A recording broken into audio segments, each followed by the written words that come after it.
Where would you put Sadiq Khan? Is he like an Ayan Hirsi Ali? Is he a reformer? Is he a liberal? Crowd erupts as Sadiq Khan faces his toughest on-air moment yet. You're not going to believe what just happened.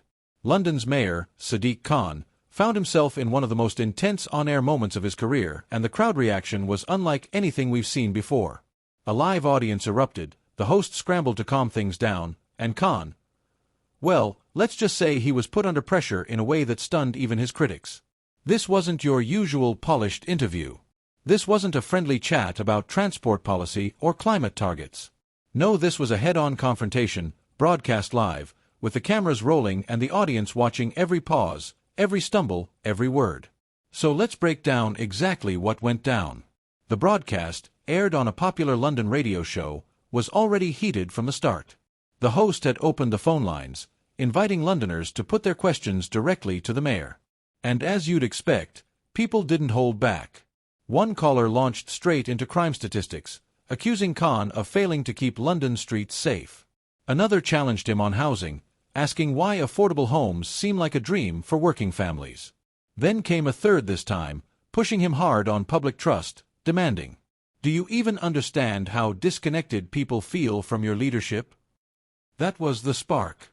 The mayor began to respond, but before he could finish, the studio audience, normally quiet during these segments, suddenly erupted. Some clapped. Some shouted over him. Others jeered. For a full minute, the broadcast became chaos.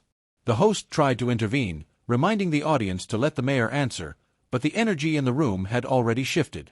And Khan? He paused, visibly shaken by the unexpected pushback. For a few seconds, the confident, media-savvy mayor seemed caught off guard. Now, let's be clear. This wasn't a collapse.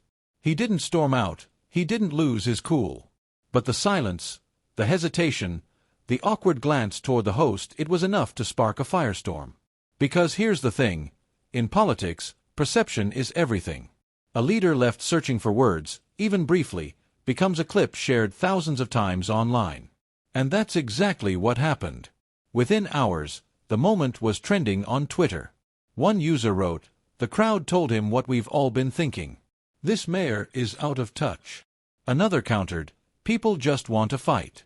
Khan stayed calm under intense pressure. And this is where the divide becomes crystal clear. To his critics, the moment symbolized a leadership style that's grown distant, insulated from ordinary Londoners' frustrations. To his supporters, it was a testament to restraint, proof that even when shouted down, Khan doesn't lash out or descend into chaos. But let's not kid ourselves, the optics matter. When the crowd erupts against you on live radio, it's more than just a tough Q&A. It's a symbol of public anger bubbling over. And the timing couldn't be worse for Khan, who is already facing pressure from rising crime figures, transport delays, and mounting criticism of his handling of London's financial strain. Journalists wasted no time jumping in. A columnist in The Telegraph called it a turning point, arguing that the mayor could no longer brush off public frustration as fringe discontent. Meanwhile, The Guardian framed it differently, suggesting the outburst was more about the broader frustration sweeping through Britain with all politicians, not just Khan. But here's where it gets even more fascinating. Behind the scenes, insiders are already worried. One Labour strategist reportedly told a local outlet, "Moments like these live on. You can do 10 polished interviews, but people will remember the one clip where the crowd turned on you." And that's exactly the challenge facing Khan now.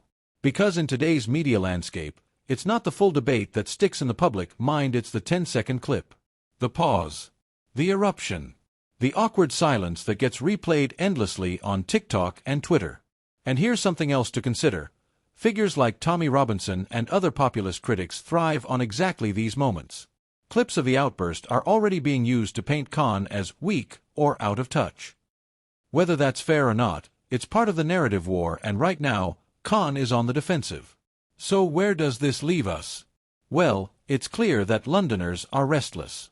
The eruption wasn't just about one policy or one question.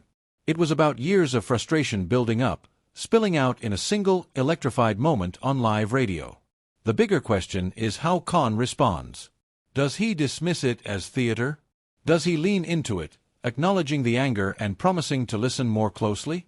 Or does he risk doing nothing, letting the clip define him in the eyes of critics who already smell blood in the water? For now, his allies are standing firm. Several labor councillors rushed online to defend him, praising his composure under fire.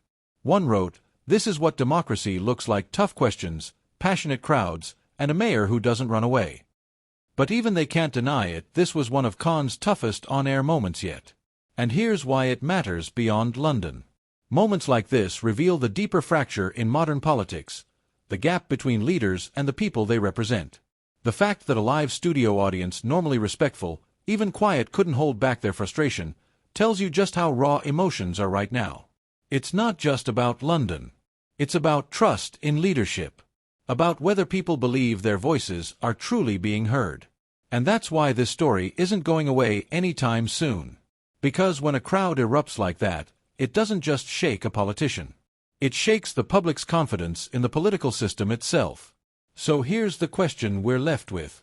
Was this just one heated broadcast, or was it the beginning of something bigger? And if it is, if this was the spark, how much louder will that anger grow before leaders finally respond? One thing is certain. The cameras were rolling, the microphones were live, and the world was watching. And in that moment, the crowd made sure their voices were louder than the mayor's.